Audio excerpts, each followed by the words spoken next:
Le associazioni ambientaliste WWF e Mare Amico hanno presentato un ricorso straordinario al Presidente della Repubblica contro i decreti emessi dal Commissario per l'emergenza idrica.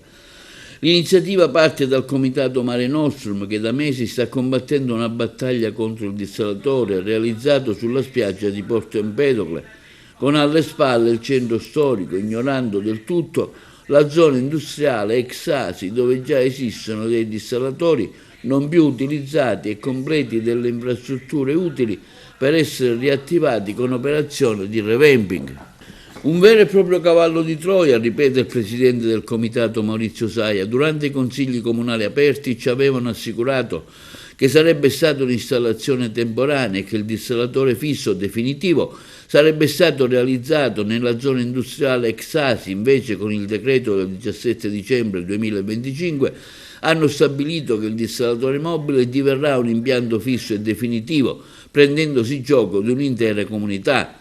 Il comitato afferma: visto il silenzio dell'amministrazione, abbiamo chiesto aiuto al WWF e Mare Amico, a cui va il ringraziamento per aver presentato questo prezioso ricorso, mentre non possiamo che stigmatizzare la visita lampo al dissalatore del nuovo commissario all'emergenza idrica siciliano, venuto a Porto Empedocle per decantare, insieme al sindaco che aveva annunciato verifiche urbanistiche e amministrative, minacciando di mettere sigilli al sito, le qualità tecnologiche di un impianto che non ha mai funzionato e che addirittura non funziona dopo aver perso nel giro di poche settimane il pennello a mare per la dispersione della salamoia.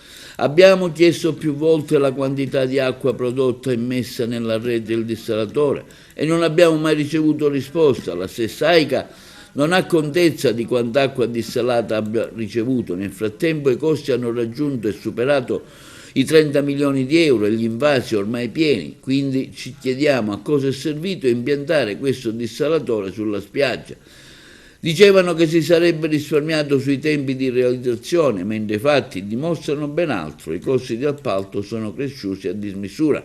Così abbiamo ragionato e scritto, in ultimo, ritenendo necessario presentare un ricorso straordinario al Presidente della Repubblica Mattarella, sicuri che prenderà a cuore questa vicenda oscura. Ci siamo anche tassati per pagare le spese legali e gli altri costi che potrebbero derivare dal ricorso. Per questo, conclude il comitato Mare Nostrum di Porto Empedocle, chiediamo aiuto agli empedoclini e non, che hanno a cuore il litorale di Marinella, in particolar modo agli operatori turistici e commerciali empedoclini, affinché ci diano una mano ove dovesse essere necessario.